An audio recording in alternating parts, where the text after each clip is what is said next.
Hai guys, jumpa lagi dengan kita. Hari ini kita akan membahas sebuah film.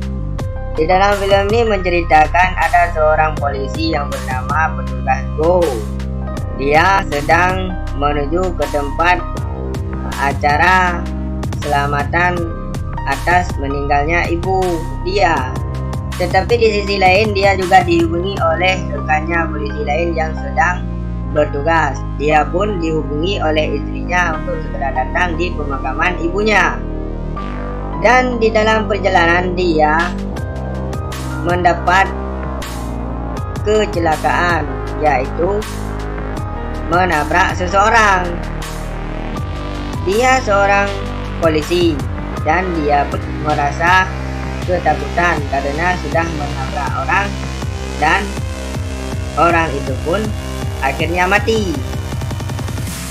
Dia mencoba memeriksa orang itu, tetapi orang itu sudah mati dan polisi pun terlihat olehnya. Dia pun ketakutan dan menyeret mayat tersebut ke sampahan dan polisi itu mendekatinya. Akhirnya polisi itu tiba-tiba pergi dengan sendirinya dan dia pun mengambil mayat itu dimasukkan ke bagasi mobilnya.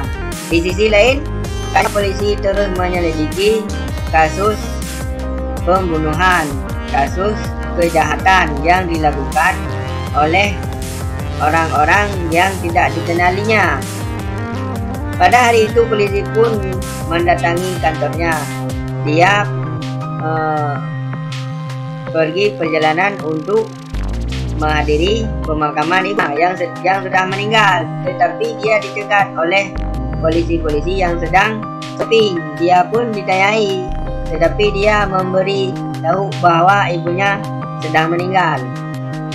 Dia harus menghadiri upacara pemakaman ibunya, tetapi polisi itu memeriksanya dan akhirnya terjadi perkelahian. Di samping itu, di kantor petugas Go ini sedang diperiksa. Di sisi lain, petugas Go ini dicegat oleh polisi lain. Pada akhirnya, petugas Go ini sampai ke acara pemakaman ibunya yang sudah meninggal, dan inilah istri dan anaknya. Disitulah kedatangan petugas-petugas yang lain, rekannya. Dia disuruh membuka suatu tablet ataupun HP yang dikuncinya, ingin menyelidiki apakah petugas Go ini terlibat dalam kelompok kejahatan itu. Tetapi dia mengatakan saya tidak terlibat. Dan rekannya mengatakan maaf petugas Go, kami harus menyelidiki. Dan inilah istrinya mengatakan ucapan perpisahan kepada jenazah ibunya yang sudah kaku, dan dia pun dipeti oleh seorang pendeta. Dan si petugas Go ini mencari akal untuk membawa mayat yang ditabrakinya.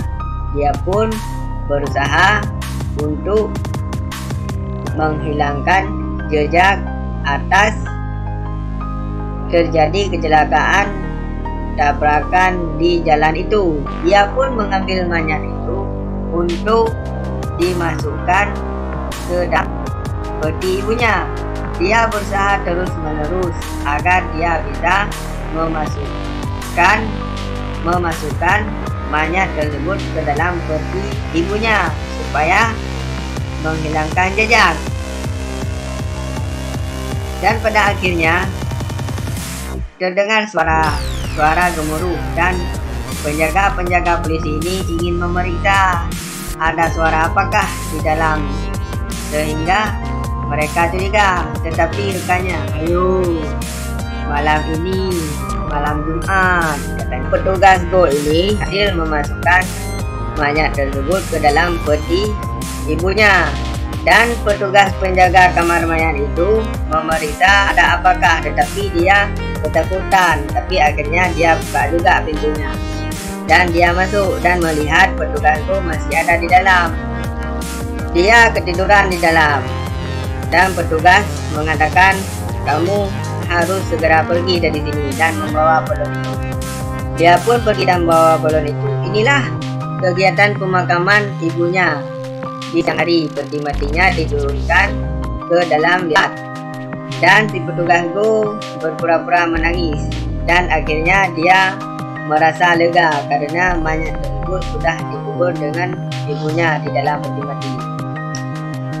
Dan dia pergi untuk menabrak mobil seseorang, mobil polisi lainnya yang sedang patroli, dan melempar kesalahan kepada polisi itu untuk menghilangkan jejak karena dia sudah menabrak. Di samping lain, polisi lain sedang melakukan jumpa pers untuk mengadakan pengumuman tentang kejahatan yang dilakukan oleh orang-orang yang belum diketahui identitasnya. Inilah acara rapat yang membahas pembunuhan, dan dia melihat foto salah satu pelaku kejahatan, dan pelaku kejahatan itu sudah ditabrak olehnya dan meninggal dunia, yaitu si Zhang Shot namanya. Dan dia pun, polisi-polisi ini melakukan pengepungan untuk menangkap seseorang yang telah diketahui keberadaannya, tapi akhirnya mereka sudah tidak ada lagi di situ. Dan mereka mengatakan kemarin ada terjadi tabrak lari di sini, dan polisi ini ingin memeriksa kecelakaan itu. Petugas Go ini merasa ketakutan karena ada CCTV yang terpasang di tiang listrik itu. Mereka pun mengambil CCTV itu dan memeriksa siapakah yang menabrak seseorang yang ada di situ. Petugas polisi ini melakukan pemeriksaan dan akhirnya melihat ada mobil berwarna hitam yang lewat dari situ, dan plat mobilnya agak-agak terlihat, dan petugas Go terlihat agak ketakutan karena dia tahu itu adalah mobil dia, karena dialah yang menabrak seseorang sehingga seseorang itu meninggal dunia, yang ternyata seseorang itu adalah penjahat yang dicari-cari oleh polisi. Dia pun pulang ke rumah untuk menemui istrinya. Dia bercakap-cakap dengan istrinya. Tolong bicara denganku. Aku kesal sekali kepada kamu. Kamu tidak pernah memikirkanku, menghiraukan aku, kata istrinya. Tetapi dia jawab omong kosong, dan keesok hari dia memeriksa nomor plat mobilnya. Ternyata nomor plat mobilnya terdaftar di situ, dan tiba-tiba ada seorang yang menghubunginya, yang mengatakan, aku melihat seseorang yang menabrak bahwa dirinya lah yang menabrak, dan dia terus dihubungi sampai akhirnya dia tidak mau mengangkat teleponnya, tetapi akhirnya dia mengangkat juga teleponnya, dan akhirnya melihat ada seseorang di bawah yang sedang menerornya. Akhirnya dia berlari untuk mengejar orang yang telah menghubunginya itu dan menakut-nakutinya. Tetapi benar yang dikatakan oleh orang itu, yang ternyata dia yang melihat bahwa petugas Go itulah yang menabrak dia. Pada itu dia terus mengejar orang yang tidak dikenalinya, sampai dia hampir kecelakaan, dan terus dikejar untuk memastikan siapa orang yang telah menghubunginya dan menerornya. Dan orang itu melambai-lambai sehelai kain putih, dan dia melihat orang itu tidak ada lagi di dalam mobil. Akhirnya orang itu keluar dan berlari, dan petugas Go pun mengejar orang itu, dan orang itu menghajarnya di depan kantor polisi. Dan orang itu mengatakan, inilah orang yang tanpa Anda salah melihat, ini bukan orang yang Anda maksud, bukan dia. Dan orang itu mengeluarkan sehelai kain putih dan melambai-lambainya ke atas dia. Mungkin itu suatu tindakan untuk mengejek dia karena dia sudah kalah. Dan akhirnya orang itu masuk ke toilet dan petugas Go mengikutinya untuk menanyakan siapakah dia sebenarnya. Dan dia berbincang dengan petugas Go, kamu bajingan, kamu anjing, Chen Cheng itu serahkan kepadaku, kata orang itu. Jika kamu menyerahkan Chen Cheng itu kepadaku, selesai semua masalah, kamu aku lepaskan. Tetapi kalau kau tidak menyerahkan kepadaku, kau akan lapor kepada polisi. Dan akhirnya terjadi perkelahian.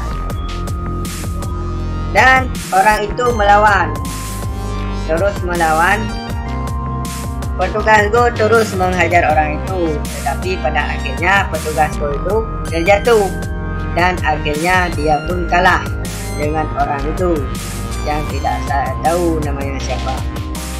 Dan petugas Go itu diingatkan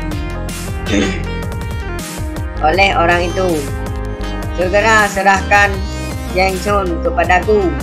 Jika kamu tidak mau masalah ini terlalu panjang. Dan dia pun pergi ke makam ibunya dan menggali kuburan itu dan mengambil mayat Zheng Chen. Dan dia melihat ada bekas luka. Ternyata Zheng Chen ini bukan mati tertabrak oleh mobilnya, tetapi sudah ditembak duluan oleh orang lain dan terjatuh ke mobilnya. Dia terus menghubungi seseorang dan meminta sesuatu bukti ataupun berkas yang telah diselidiki oleh rekannya. Dia pun terus pergi berjalan melihat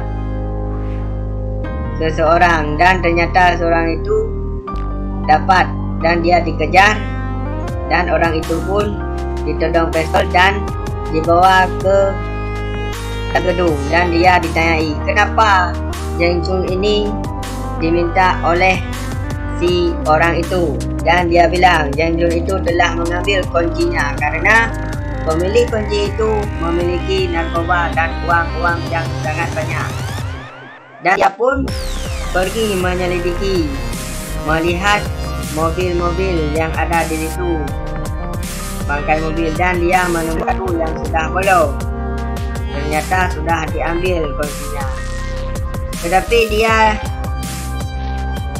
ditangkap oleh rekannya dan dia berbicara kalau dia telah menabrak Zheng Chun, tetapi Zheng Chun itu bukan dia yang tabrak karena dia difitnah ataupun dilempar kesalahan kepadanya. Dia bercerita bahwa orang itu mempunyai narkoba banyak sekali sehingga Zheng Chun ini mengambil kuncinya dan dia dibunuh. Dan pada akhir itu dia bilang, kamu sungguh tak percaya padaku, aku percaya kepadamu. Bawalah keluargamu keluar dari sini dan bawa dia ke tempat lain. Dan dia pun aku sendirian, jangan takut, kamu ada aku. Dan inilah dia menelponku, di mana dia. Dan ditelepon terus menerus sehingga disuruh keluar dari mobil dan hasilnya mobil dia dijatuhin mobil lain ke atasnya dan rekan dia di dalam mobil meninggal dunia. Dan jangan coba-coba denganku karena aku bisa membuat kesalahan. Setelah itu tiba-tiba sudah sampai di rumah petugas dan mendengar suara, jangan kau sentuh keluargaku. Jika tidak mau aku sentuh keluargamu, serahkan Zheng Chun, katanya. Dan dia cepat-cepat pulang ke rumah dan ternyata orang itu hanya memberi sesuatu kepada anaknya untuk memberi pelajaran kepada petugas. Dan petugas itu mengatakan, kau harus pergi dari sini, bawa anak, nanti aku akan menyusul ke sana. Dan mereka pun pergi. Petugas Go langsung dia kerja untuk menyelidiki ada apa sebenarnya dalam kejadian ini. Dan dia pun pergi membawa mayat itu untuk diserahkan pada orang itu. Dan akhirnya sampai ke situ dan dia mengambil mayat itu, menaruhkan di mobil orang itu yang bernama Pak Po namanya, saya tahu ya. Dan setelah itu dia mengambil sesuatu di kantong petugas Go, dan petugas Go itu diperiksa oleh orang itu.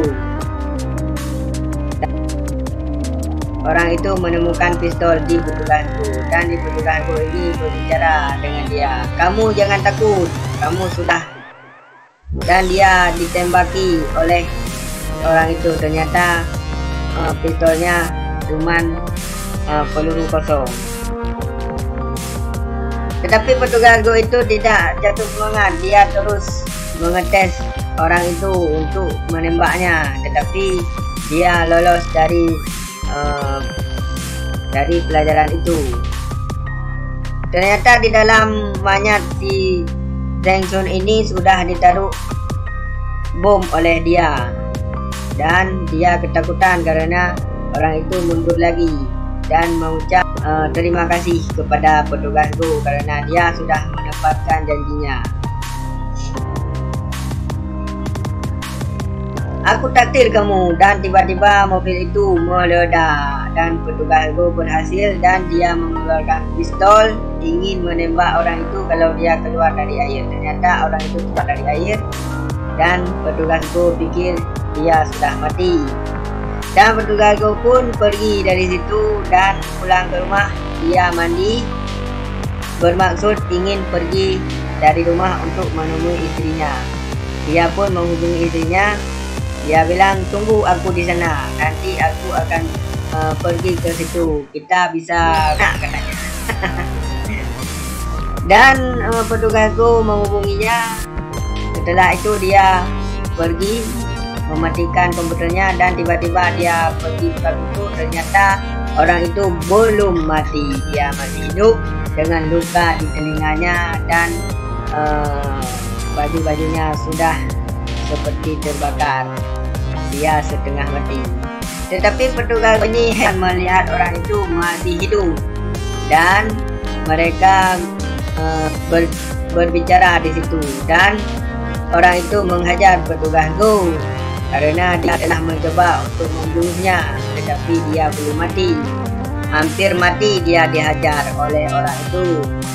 Petugas Go melihat ada pistol. Dia meraih pistol itu untuk mengambil pistol itu supaya dia bisa menembak orang itu. Tetapi dia gagal dan dia berlari ke kamar. Tetapi orang itu dengan santai memanggil, "Kamu mau kemana? Aku akan membunuhmu," katanya. Tetapi dia terus berusaha dan mengikat tangan orang itu di suatu mesin olahraga. Dan petugas Go keluar dari jendela ingin memasuk di jendela yang lainnya, tetapi sangat tinggi. Bila jatuh matilah kita ini. Dan akhirnya petugas Go itu berhasil naik, dan orang itu terus berusaha untuk melepas tangannya, dan akhirnya orang itu bisa melepas tangannya dari ikatan petugas Go. Petugas Go pun berusaha melawan orang itu dan terus melawan, memukulnya, dan kepalanya terbentur oleh lantai rumah dia. Dan orang itu untuk mengambil senjata. Mereka berebut senjata untuk mengambil senjatanya, dan senjatanya pun meledak. Akhirnya terkena salah satu dari mereka. Siapa yang kena?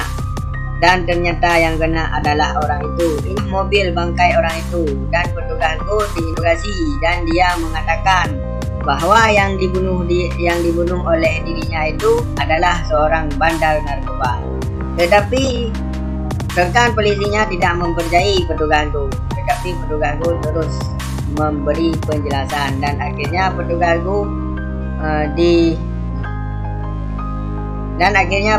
Go pergi dari kantornya. Dia pun ditanyai oleh kawannya, "Apakah kamu sudah dipecat?" "Tidak, saya hanya pergi sementara." Dan inilah petugas Go dengan istrinya di pemakaman ibunya. Dia sedang berbicara-bicara dengan istrinya. Berapa banyak polisi jika kau hitung? Dan anaknya ketakutan membawa ada mata palsu. Dia melihat dan ternyata ada chip di situ sesuatu, dan dia pun mengambil kartu yang sudah dibolongi dan pergi ke suatu tempat dan mengambil kunci itu. Dia pun mengambil kunci itu dan pergi ke suatu tempat berkas yang disediakan, dan akhirnya dia masuk ke situ, dan ternyata di dalam ruangan itu terdapat uang sangat banyak. Dia pun tertawa gembira riang, dia mendapatkan uang juta dan miliaran juta. Akhirnya filmnya pun habis. Jangan lupa like, comment, share, dan subscribe. Oke, terima kasih.